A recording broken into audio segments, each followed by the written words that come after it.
Hi guys, my name is Patricia Dean. I'm the project manager with the MacGillycuddy Reeks European Innovation Partnership Project. We are giving a little talk tonight and we're focusing on watercourses and the protection of watercourses. So to talk all about watercourses, because it's not my area of expertise, I'm joined by Breda Moriarty. Breda works with the local authority waters programme, so they're called LAWPRO for short. So Breda is just going to give us some background into the work of LAWPRO, what they do. So if you ever meet someone from LAWPRO out the ground, you know exactly what they're at. And maybe some works then that could be undertaken to protect watercourses on your farm or on your land. And then maybe what the activities are that are damaging to watercourses. So Breda has put together a presentation. I'm hoping that everyone will find it helpful and useful. And I'll put up the information at the end of how you can contact us if you want any more information of where to go to. But Breda's information is there as well. And Breda will be delighted with me now, but I know Breda will be willing to help out as well with any queries people have. So Breda, I will hand it over to you. Thank you very much. Thanks very much, Trish. Thank you, and welcome everyone to this evening and the talk on protecting our watercourses. I'm just going to turn off my camera to make sure that there's no interruptions with the video.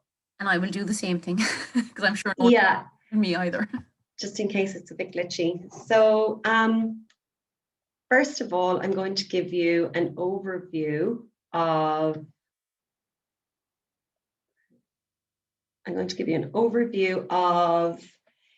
the importance of water, legislation and the local authority waters programme. We'll take a look at integrated catchment management, different pressures that are on water quality, a little bit about the two teams in LAWPRO.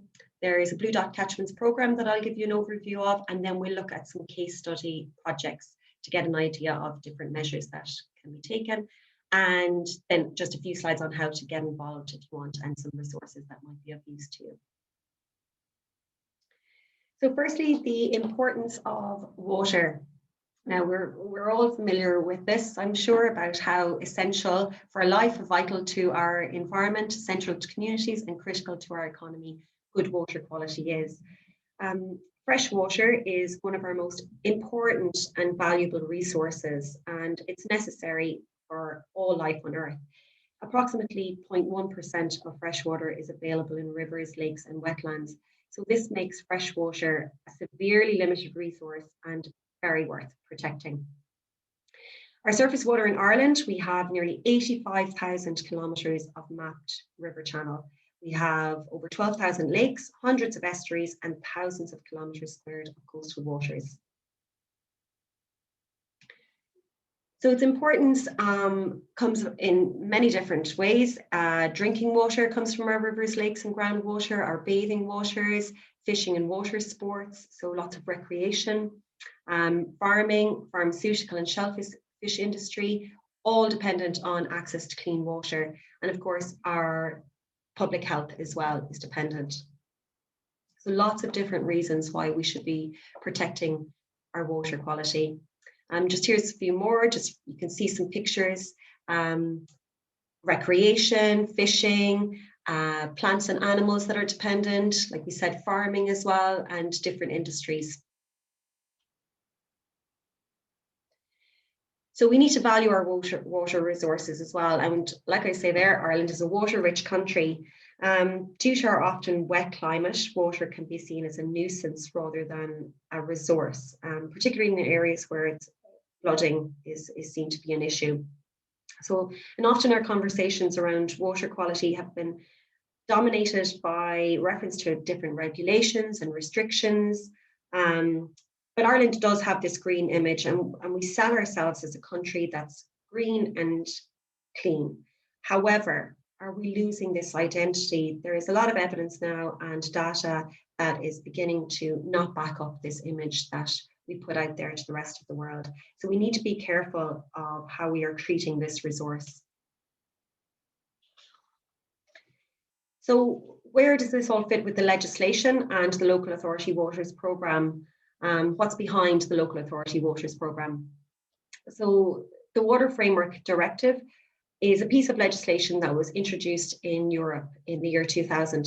And the directive requires that all member states, so that includes ourselves, need to protect and improve water quality.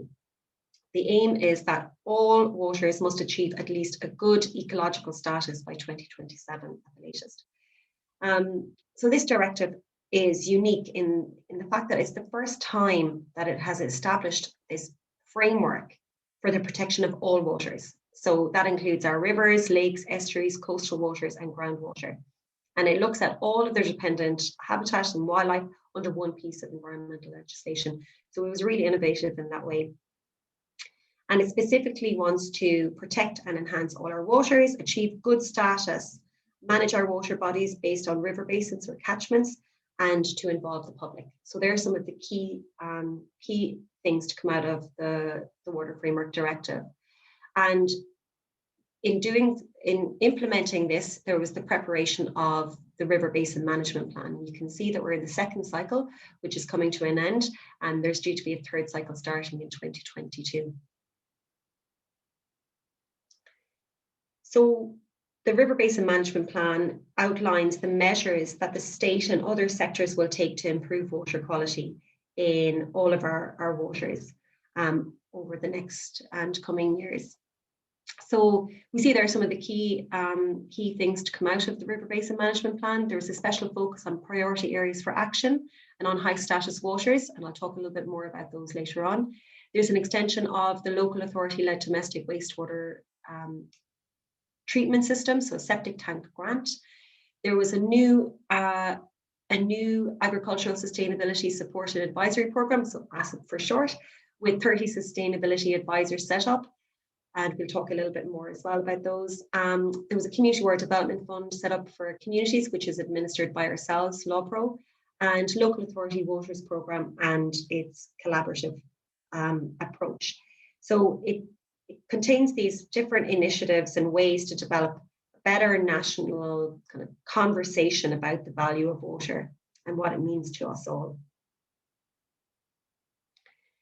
So the program itself is a shared service, and it works with local authorities and state agencies to work towards the measures that have been outlined in the River Basin Management Plan, which is essentially trying to implement that to work towards the Water Framework Directive. And you can see that in LAWPRO, we have two teams. There's the communities team, of which that's where I work, and then we have the catchment team. The communities team, our key role is community engagement. So we're all about getting that conversation going and encouraging communities to engage with their local water bodies and hopefully help to improve water quality and help to protect. And then the catchments team, they are concerned with scientific assessments. So they go out into these priority areas for action that I mentioned, and they assess the water quality in those areas, and then they try to identify right measures in the right place to help improve water quality. And you can see here, there's a lot of different state agencies involved in water management. So this is not exhaustive, but these are some of them that would be involved. So we would be working with all of these different agencies to try and improve water quality. So within the River Basin Management Plan as well, there is this new approach, and it's called Integrated Catchment Management. And it's being used to basically support the measures again for the River Basin Management Plan. And what it's doing is it is using the catchment. So that's an area that encompasses and contributes water to a river and its tributaries, and ultimately it runs off into a single outlet. So you can see on the diagram there on the left, that's an example of a catchment, and we all live in a catchment. So that's predominantly what the integrated catchment management strategy is trying to do. It's trying to look at our water quality in terms of catchment.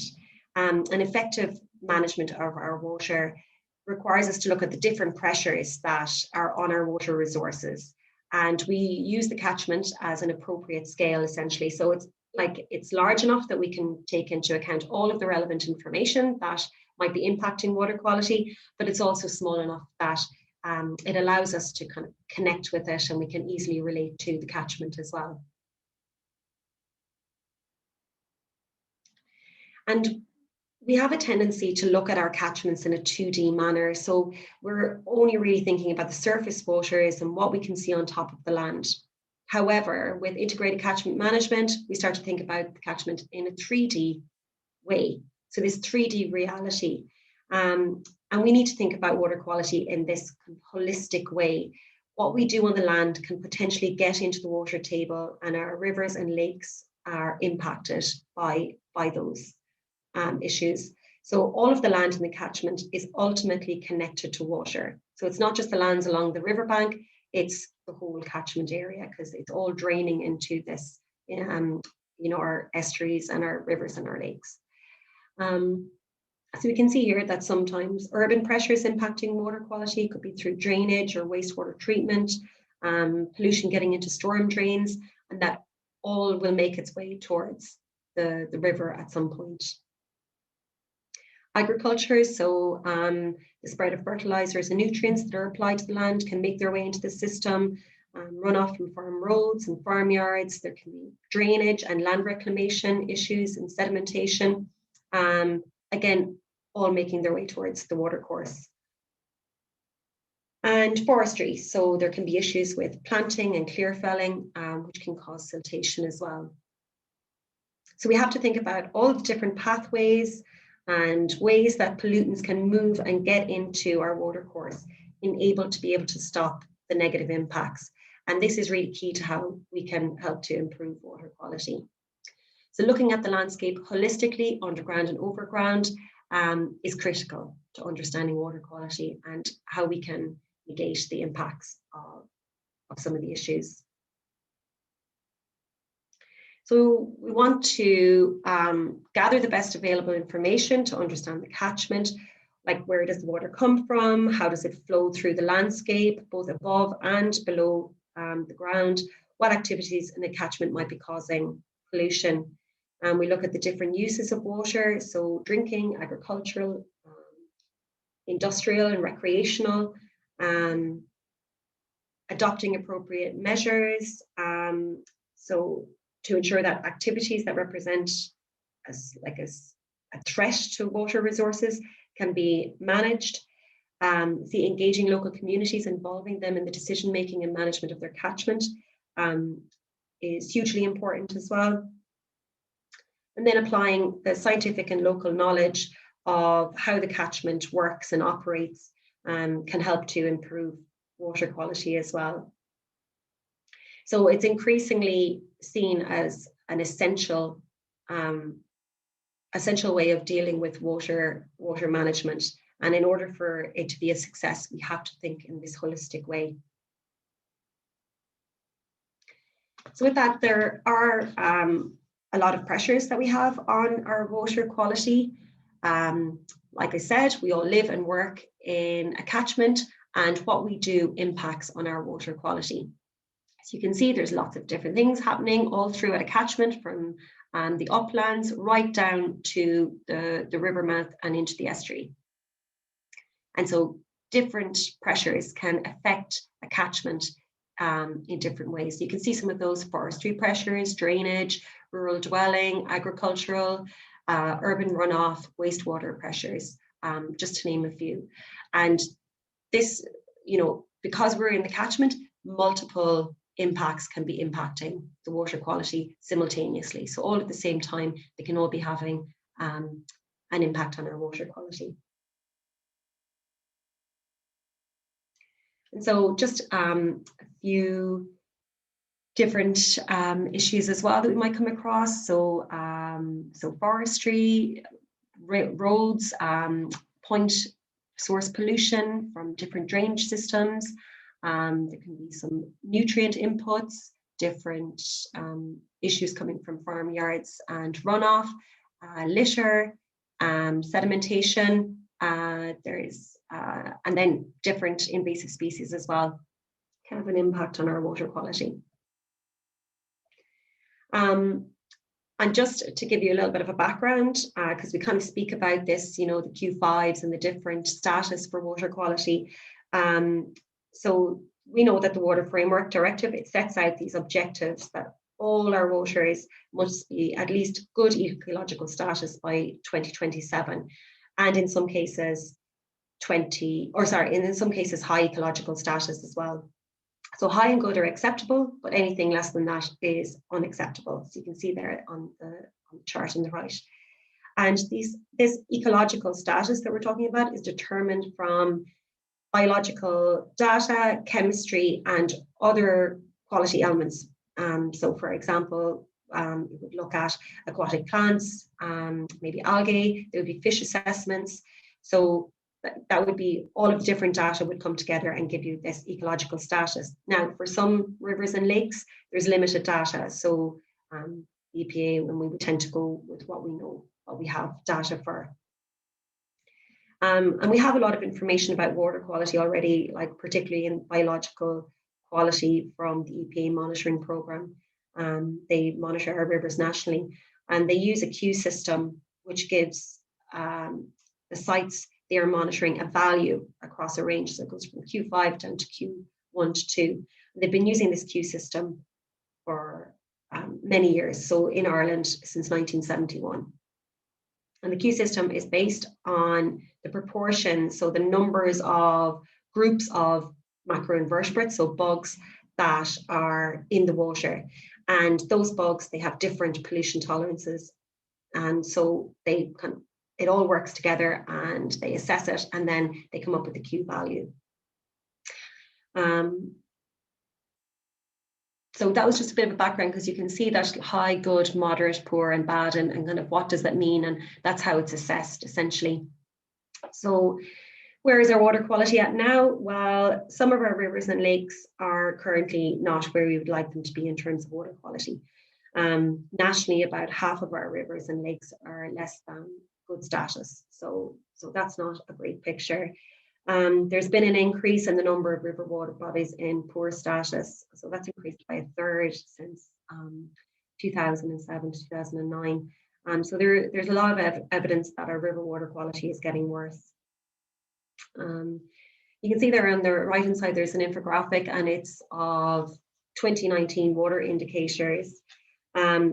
So the EPA would undertake a full assessment of water quality in Ireland every 3 years, and they report on these water indicators in the intervening years, so in the interim years. And you can see there are lots of different kind of percentages on that, but just a few. There is 49% of our groundwater have increasing nitrate concentrations, 57% satisfactory biological quality, 43% unsatisfactory. And our coastal and estuarine areas have an increase of phosphorus and nitrogen, 24 and 31. So they look at a lot of these different indicators like phosphates and nitrate and biological quality and in all of the different water bodies, and that can give us an indication of the direction we're heading. And just to bring this, you can see it's the water status, the river status, sorry, for 2013 to 2018. And we can see there that there's the Breda Peninsula and around Killarney. You can see that you'll know these rivers as well. The Gada and the Girmaheen is blue, so that's high status, so they're doing good. But the brown one in the center there is the Cara 10, so that means that it's poor.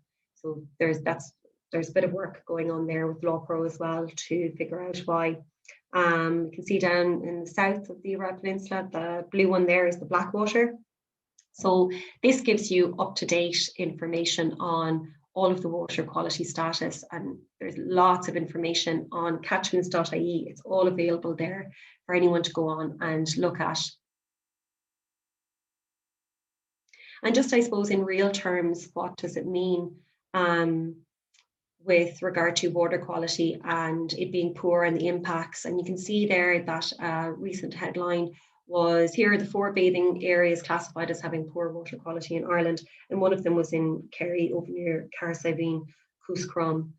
And then just our pristine water bodies, so those ones that are reaching that high status, they're deteriorating the whole time and of very significant concern, it says there. And then we have these incidents where there can be species can die, and that from impacts of pollution.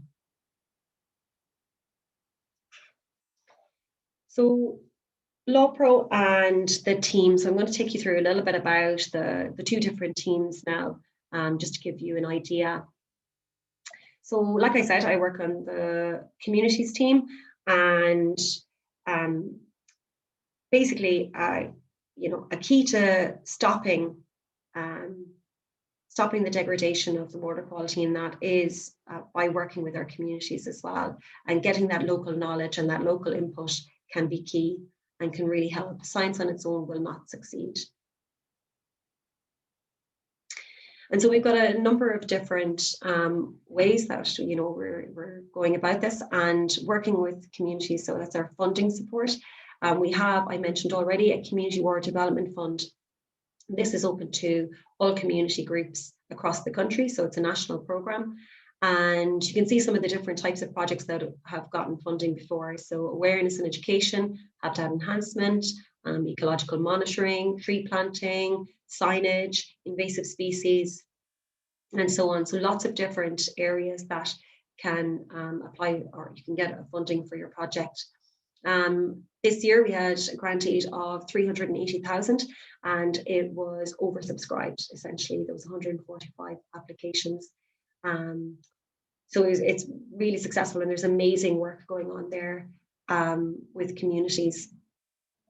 And just an idea of some of the different projects that can be undertaken. You can see we're looking at the catchment scale again, looking at silt trapping, you know, slow the flow, some rain gardens, nature-based solutions, fish passage projects, citizen science projects, wetlands to promote wildlife and reduce pollution and flooding, outdoor classrooms, and so on. So there's lots of different ideas and projects that we can do to improve water quality.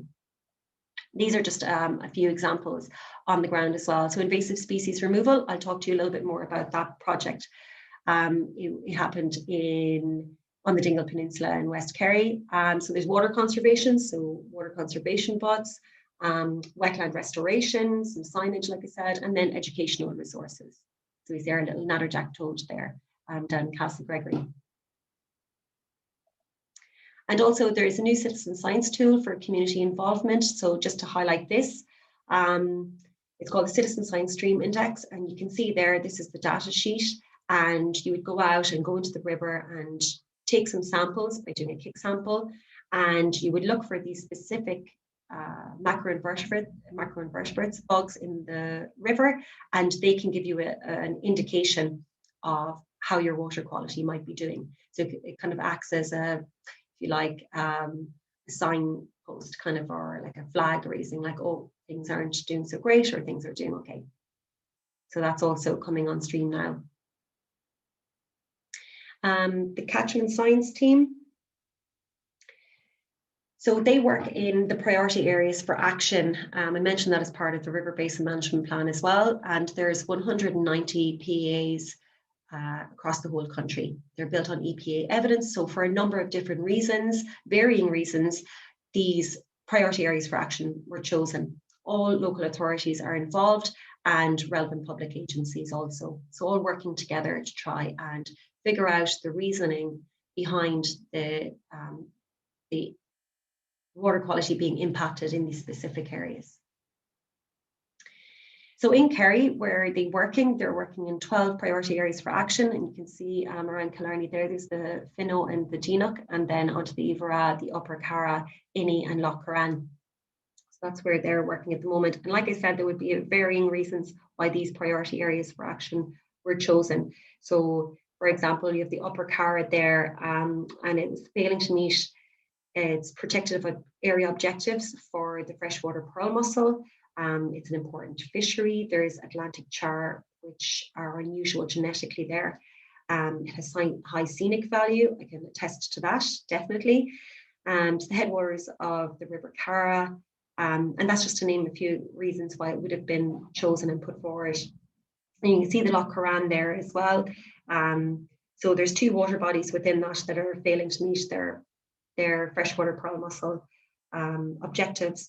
And then there's also sea trout and salmon fishery. And there's two at risk, like the ecological status. They would be a high ecological status, like I mentioned. So there are some of the reasons that would have been put forward.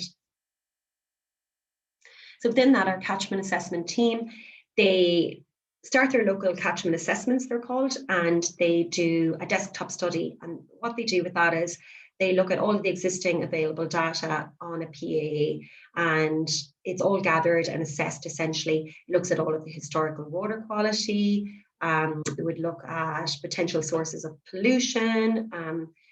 It will identify the different pathways, like we had mentioned in the integrated catchment management. So how is that water, how are the pollutants getting into that water body?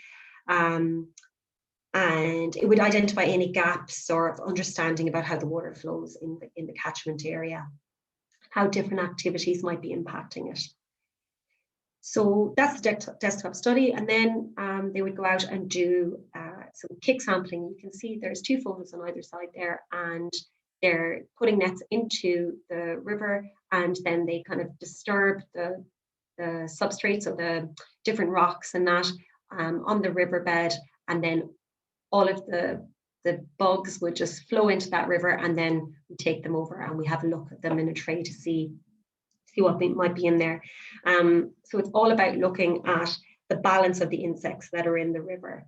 And the invertebrates actually show us what's been happening in the river over a longer period of time than, for example, chemistry data, which only shows really a moment in time. So the macroinvertebrates, those bugs in the river, are really important. They tell a really good story of how the water quality is in that, because it's over a longer period of time. And then other indicators which could be looked at as well are the algae growing there, and different plants, and the chemistry sampling as well. So it all kind of feeds into this big picture. I just have, this might play as well, it's a tray with some of the bugs in it there that we can see going around. You can see on the very top right, there's a really big guy. He's actually a mayfly. We have a mayfly up there.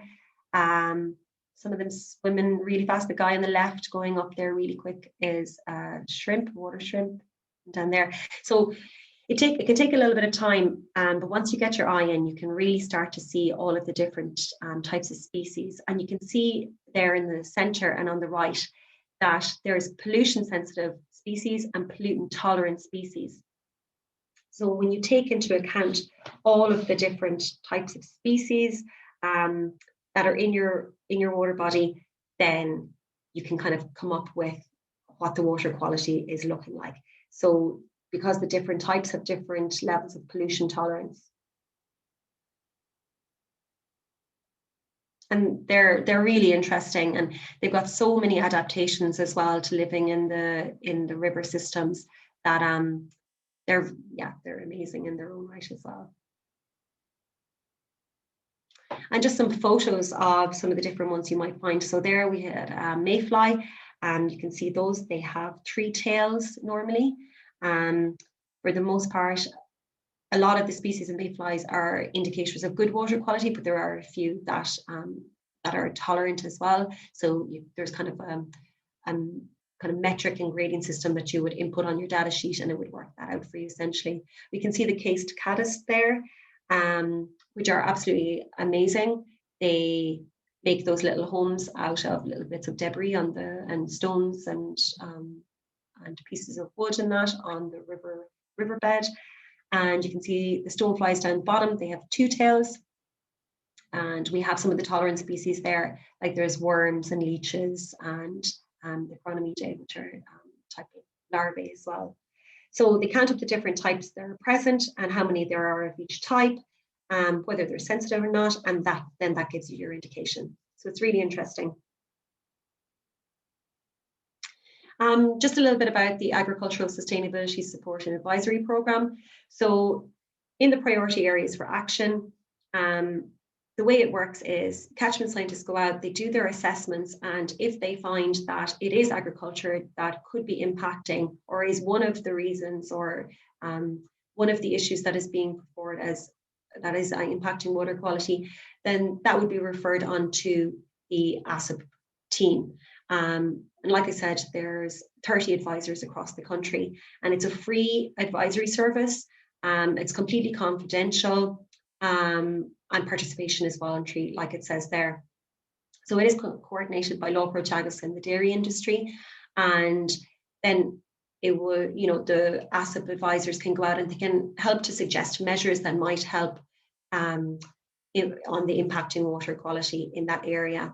And likewise, if it's found to be that one of the impacts or the impact is forestry, then that would be referred on to the appropriate agency, and then measures would be looked at on how to mitigate against those.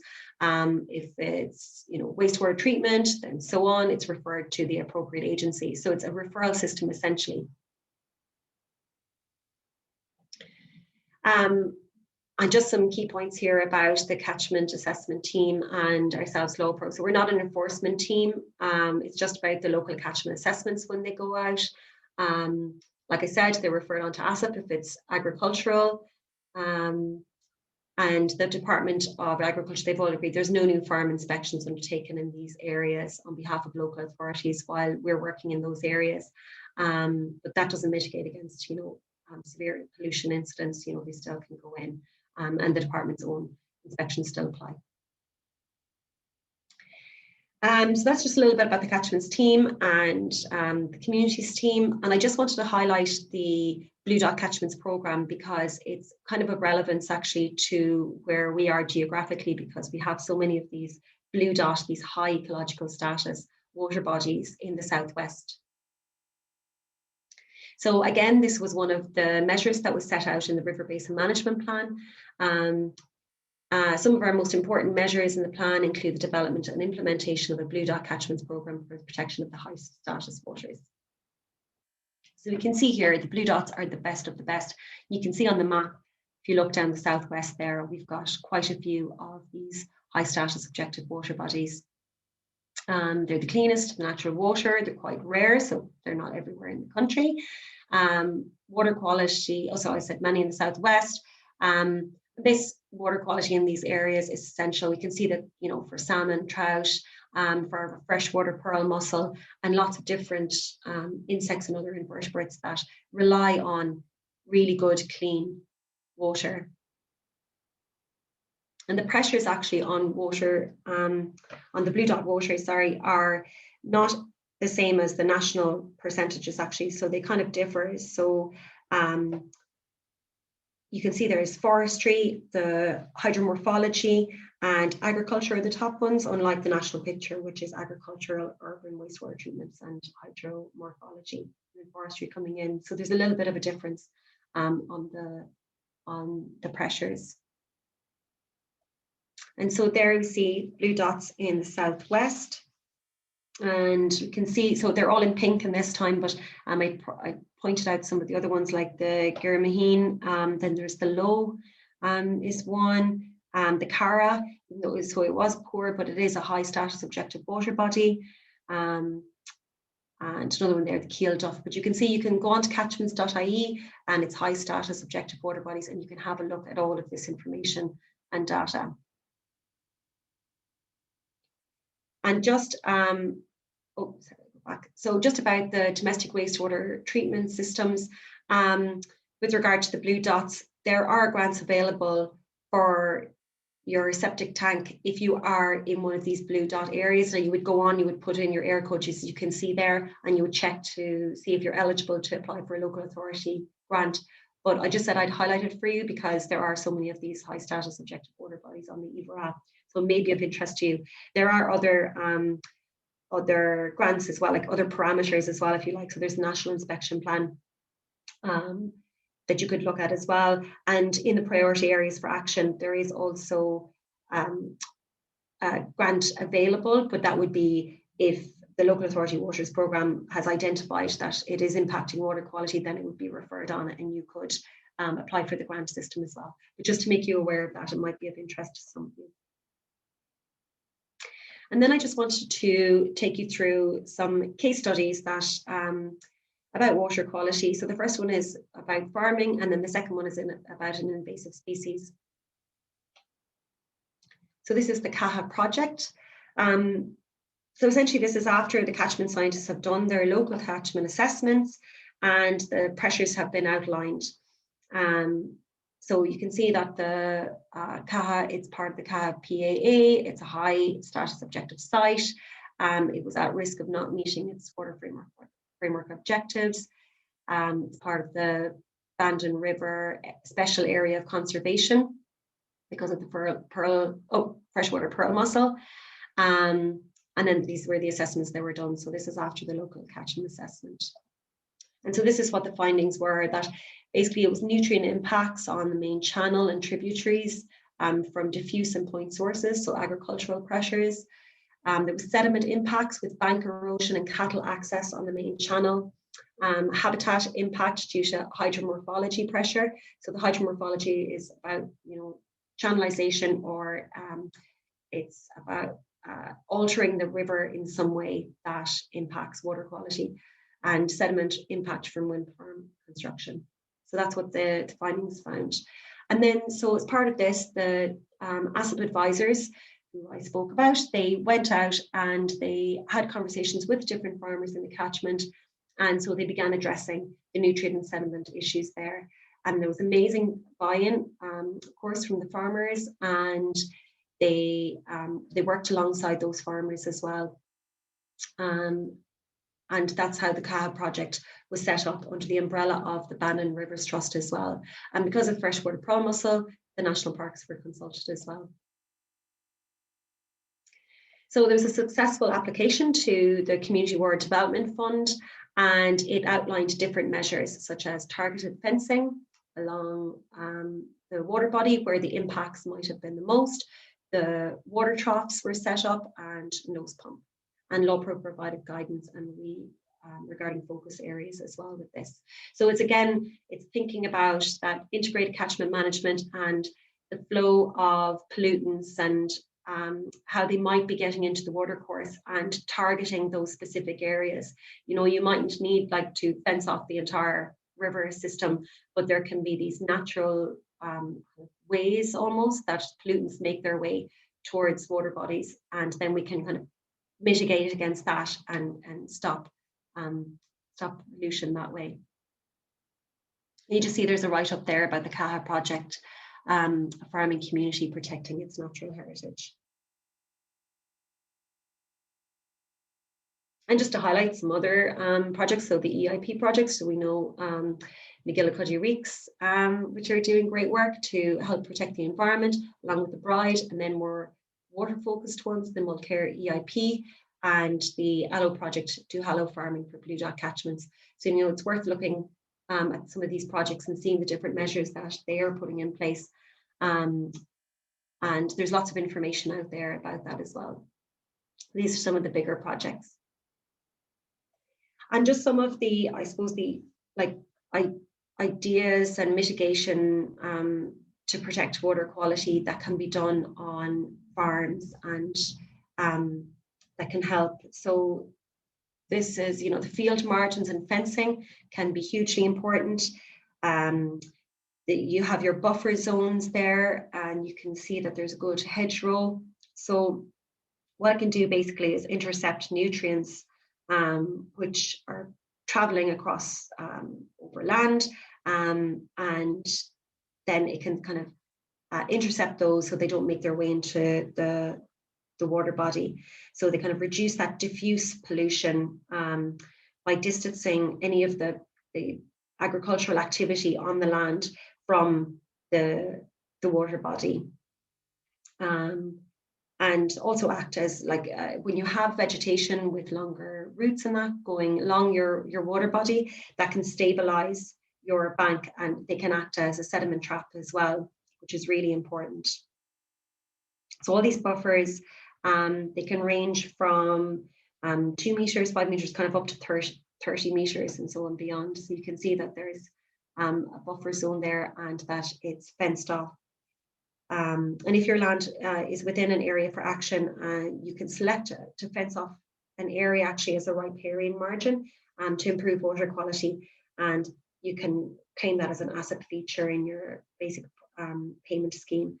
So you'll remain eligible for payments as well and entitlements. So that's a really important step as well for the priority areas for action. You can see the importance of these buffer strips as well. And they provide habitats, different habitats for biodiversity, and help to take carbon out of the atmosphere. There's just a multi-purpose really to these. You can see here there's some siltation and sedimentation might be an issue. Sometimes that comes from the channelization that can take place if there's land reclamation, so on. So basically siltation is the flow of silt and sediment into the river. And what happens is the particles and the silt, they become suspended in the river, and then they accumulate on the riverbed.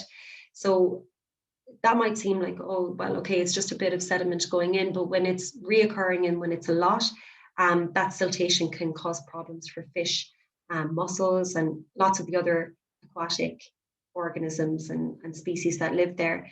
And so basically, when you have a healthy riverbed, you would have lots of these oxygen-filled cavities. So they'd be all between the stones and the gravels on the riverbed. And they're really essential for maintaining all of the river life that you might see. And also fish use those cavities to lay their eggs as well. But as the gaps are filled up by sediment, this can have a huge negative impact on all the different species of insects and fish that need that oxygen. So that's how it kind of directly impacts on the water quality then. And you can see bank erosion, so again, sedimentation getting into the stream. Again, some sedimentation is important as well, but it's when there's a lot of sedimentation, or it's kind of not at a natural rate almost, then that can have impacts on water quality. And these soft engineering approaches through bank revetment can be a really good way to stop that sedimentation. And we have here some willow that has been planted as well to stop riverbank erosion. And so this presence of vegetation near the stream is critical really for a stream's health. So you want a good, healthy river kind of wildlife corridor along by your river as well. And so like even with this willow, we'll say there, when there's heavy rainfall, it can cause water to run across the surface of the land and cause streams to overfill their banks. But this vegetation slows that down, and it slows the velocity of the flood and runoff waters. So it slows the flow essentially. And like I was saying, when you have long stems and roots in the earth, it stabilizes the banks. So it does a good job like that, rather than, grass is kind of shorter roots, whereas the longer grasses or like species like willow can stabilize the banks. And so it reduces the inputs of like different silts and muds. And then you have lots of different plants and biodiversity as a positive thing as well. So just some considerations for farming. So you can see there is the sediment loss from farmlands, hard surface areas, watercourses, cattle access points. So keeping cattle back from the riverbed, and to nose pumps or use water troughs can be a really good measure as well, so that there's not this disturbance on the riverbed. Biodiversity on the farm, so these hedges, marginal areas, allowing that growth can have a good effect for climate or biodiversity, like I said, species, lots of different positives. And water use and conservation is huge as well. And so this is a little bit different, but I just want to, it's not to do with agriculture, but I just wanted to show you another project, different projects that are happening out there, and it's the removal of invasive species, New Zealand Pygmyweed. And so this was a project that LAWPRO were involved with, and the map there shows that is the Moriarty. You can see there. So New Zealand Pygmyweed is an invasive species, and it is extremely prolific. So it grows throughout the year. There's no dormancy period. You can see that it can regenerate from vegetative fragments. So a bit like Japanese knotweed. So it can, regenerate in length from just one single node. It has a wide range of environmental tolerances. So high desiccation, it's frost resistant, It can grow in acidic areas, like all of the different types of, like the eutrophic, agglutrophic, so just absolutely resistant, essentially to everything, and extremely difficult to get rid of, as you can imagine. So the issue was that it was present in these ponds on a golf course, which is just adjacent to the Tralee Bay and Maharees Peninsula, West Clahan Special Area of Conservation. These areas are a breeding site of the Natterjack toad, and they're of huge importance for species like the brown trout, European eel, tree-spined stickleback, sand gobies, and so on. So Lough Gill is of major importance, and as a tourist area as well, and a wildfowl sanctuary. And you can see our little Natterjack toad there as well. And that's a picture in the bottom of New Zealand Pygmyweed. So it's quite a small, unassuming plant. And you can see that where the purpley kind of pink dot, that's from the National Biodiversity Data Centre. So that's where it has been noted that it was. So with regard to the project, it was a multi-stakeholder project, and there was lots of different people involved coming together to look at this project and try and to get rid of this invasive species.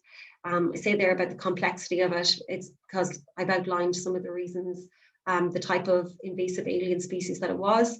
And I often say about invasive species, like if you're on their side, I mean, they're absolutely amazing at what they do, but we're not on their side, and just the way they can get around things and keep spreading is just incredible. Like I said, proximity to the SAC, and then there's special protected area as well, Natterjack toad, and the cost. So it was a really costly project. So the community came in with funding, Community Rural Development Fund and LEADER. So NEWKD came along with LEADER funding as well. And you can just see that, so the picture on the left, you can see that those dense mats of New Zealand pygmyweed. So that's what it looks like. And it just,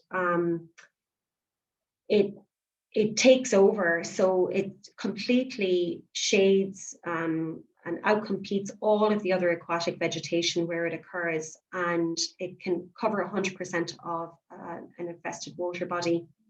And it uses up all the oxygen, so there's less oxygen for other species and outcompetes native plants. So this was the issue. There was the threat of that getting into the SAC, which if you can look at the top right photo, you see that there's the two ponds there, and you can see the weed on one of the ponds. And then the water behind that is Lough Gill. So it's really close to Lough Gill. In the foreground of that photo, you can see that there's a pit being dug, and essentially that's the way it was removed. This big pit was dug, the ponds were drained, and then all of the weed was taken and dumped into these ponds, or into this pit, sorry. And then you can see the bottom right-hand corner is the pond without the invasive species. Now, what's critical for this as well, and because of the nature of invasive species, there is going to be a 5-year follow-up. Follow-up plan is in place just to go down to check to make sure that there's been no re-emergence of the invasive species. And so all of that took place last year. So, going forward, we're hopeful that it has been gotten rid of, and we'll keep an eye out for it. So just finally, I just wanted to highlight some resources and kind of getting involved and having a look at your own local water bodies if you wanted. So like I've outlined, there's catchments.ie, and there is so much information on there. I would really urge you to just of an evening sit down with a strong cup of tea or whatever takes your fancy, and just have a look around at all of the different data that's on there and the different maps. All of some, like, the maps that I had during the presentation, a lot of those were taken from it. There's Catchment's newsletter. You can subscribe to Catchment's newsletter, and it brings out lots of different stories about water quality and different community projects and science initiatives that are happening as well. So it's well worth signing up to that. There's just an example. You can see that the Bride project was in it, integrated catchment management, kind of a more in-depth, smart farming, and agriculture. So they have lots of different categories and information. There's some smart farming websites and buffer zones, which are a good idea, and kind of the, if you like, the science and why we think buffer zones are good. And then just that there's a consultation coming up. I mentioned that we're coming to the end of the second river basin management plan.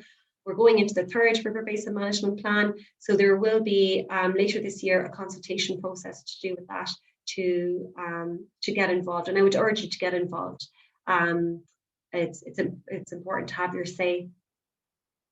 And that's it. Thank you very much. And there's my details and my email and my phone number. And if you had any questions in the future, then you can let me know. Breda, thank you so much. That was so thorough. You covered so much there. I came up with questions as you spoke, but then the next actually answer the questions. So fair play to you. You have comprehensively covered there. There is no doubt. So I suppose, Breda, it's really a bit of a mixed bag, isn't it? Because there's good news and bad news, but I suppose we can't take our eye off the ball. And I know that everybody out there, nobody wants any species to die, you know, and I suppose it's just the understanding of maybe something as straightforward as a small drain could have an impact on a neighbouring watercourse. So that's really yeah, it is. It's just about thinking about all of those different impacts that we can have on water quality. And it may not seem like a lot because I'm only doing this, but accumulatively, you know, if everyone's kind of doing it, then that's what happens, can really impact water quality. Absolutely. And yeah, there as well, like even the follow up there of the project in the Maharees, because that's a new species to me. I hadn't heard of that invasive. I've heard the Japanese knotweed. I think everybody knows about that in Kerry particularly, and the same with the rhododendron ponticum. But it's interesting to see that that's there because it's awareness as well if people know that it's there. But the follow up is critical as well, actually. Yeah, it's the awareness to know that, you know, there are these species that are getting into our water courses in ways and having severe negative impacts on our water quality. And then, like you said, the follow up because of the type of species that you can be dealing with and the pervasiveness of them.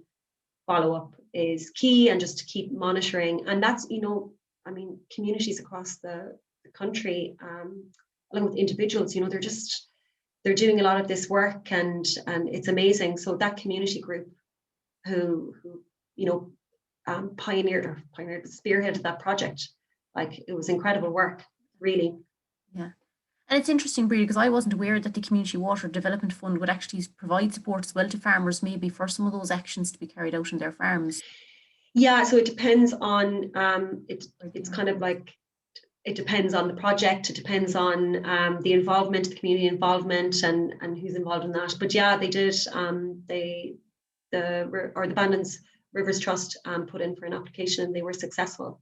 That's very positive as well, because I think a lot of it is probably communities might look to see, or even if somebody has a concern, they might not be kind of sure how to address it, but to know that there is somebody there that they can pick up the phone and they can just have that conversation and they can ask if there's support. Because I know for our own project here, we wouldn't be necessarily water focused, but I think like this year we'd had an open call and we asked for farmers maybe if they needed support with the provision of water courses, or sorry, water for livestock, to get in contact with us, because we know that, you know, having livestock in and out of watercourses is not good. And we use a ramp pump, Breda. I don't know if you've ever heard of a ramp pump, but it's a very old system that used to be used years ago for basically pumping water, and it's all about the flow of water. So you can actually pipe the water out as well. So instead of having that going in. Yeah, amazing. Like, you know, I mean, there's lots of different measures out there. And I think, you know, like I mentioned some of the EIPs, and so they're doing this kind of research on, you know, and they're getting those measures and seeing what works in trials and doing all of that. So like that's hugely beneficial and important as well. So taking all the learnings and then trying to apply it. But just, you know, to have that kind of, I suppose, holistic way of looking at it as well, that like it's not just maybe your patch, because your area, your house, your, you know, whatever your area, forestry or whatever, may not be directly backing onto a river, but that it can, you know, if you're not careful, it can impact water quality as well. So it's about like everything feeding into that system. Yeah, but definitely I think the key thing to take from tonight's talk or today's talk, whenever you decide to watch this, everybody who's joining, is that there is support there. And the other thing then, I think, Breda, was very interesting as well. You mentioned some of those, like the buffer zones, that they are actually can be considered an asset feature on a farm, so they won't be taken out on the BPS. That's very important, because I think a lot of fear is there with farmers that. Yeah, that's in the priority areas for action now. So like specifically to those. So you know, that was an issue that arose, like, and so conversations were had, and this is part of what LAWPRO does. It's about, like, I suppose feeding up you know, ways in which we can all work together and kind of having those conversations, and then hopefully, you know, it comes down and again. So yeah, it was positive. That's very positive. If that could be expanded probably to area, yeah, no, even more positive again. Yeah, small steps, I suppose, Breda, small steps. Yeah. Yeah, because we do a little bit of the sediment traps as well. We have a number of sediment traps in place just because of the impact of recreation in the MacGillycuddy Reeks. So it's mostly peatland and wet and dry heath that we're looking at, but obviously recreation is huge because of Carranthul. And then of course we have the Gadach actually is running alongside one of the main access points. So we put in sediment traps because we know there's climate change. We're just looking at wetter winters, you know, and we are looking at a lot of sediment actually gathering. Oh yeah.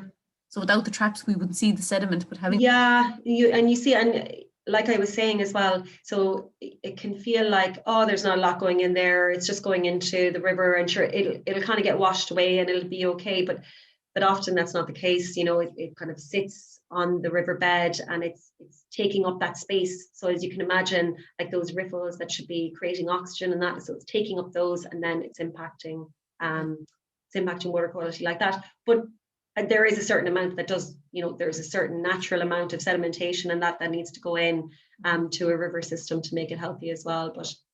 And I realized, I think I've been pronouncing is it the Gadach? I've been saying Gada. Well, I think my Beaufort farmers would be very proud of me now, because I've definitely heard the lingo, because I say Ballylevel. Yeah, and so, you know, like normally I'm like, I have the Emlock around here and we have a few ox, and normally I'm very good, but the Gada I had for some reason, so I'm going to say Gadach now. Oh, you would be forgiven, Breda, it's okay. Thanks. But yeah, I suppose our challenge is, the uplands, because we know that if things aren't right in the uplands, has been, you know, a lot of the source for water courses, you know, and they're getting down, we'd say, for a lot of the tributaries and things like that. And in the MacGillycuddy Reeks, it's probably feeding down into the Cara and probably into the River Lown as well. You know, it's the eventual home of these places. So everything we're doing upstream is going to have, as well as the provision of water, drinking water as well. Yeah. You know. Yeah. So and it's like it's the top of the catchment right down to the bottom. And I suppose the other point thing, Breda, I suppose, is the two things that as well are just the important final bits, I suppose, is that there's help available. Your contact details are there. We're contactable here in the MacGillycuddy Reeks project. But also just that there are other agencies, you know, that could need to be involved in conversations before anything's carried out, you know, that farmers or others wouldn't be just doing work without getting a little bit of advice, maybe, and a bit of Exactly. That's a really good and important point. I think, you know, like there can be, you know, conversations about putting wetlands in certain areas that can help with runoff from, you know, like nutrients. Like I was saying, there's a natural flow sometimes of where, and so if you put a wetland in a specific area, that can help in attenuation. But appropriate advice should be sought, because, you know, if that is like a grassland that is special in some way and we shouldn't interfere with that, or maybe that's not the appropriate place to put it, that it should go, you know. So it is about seeking some just advice, you know, and on different measures as well.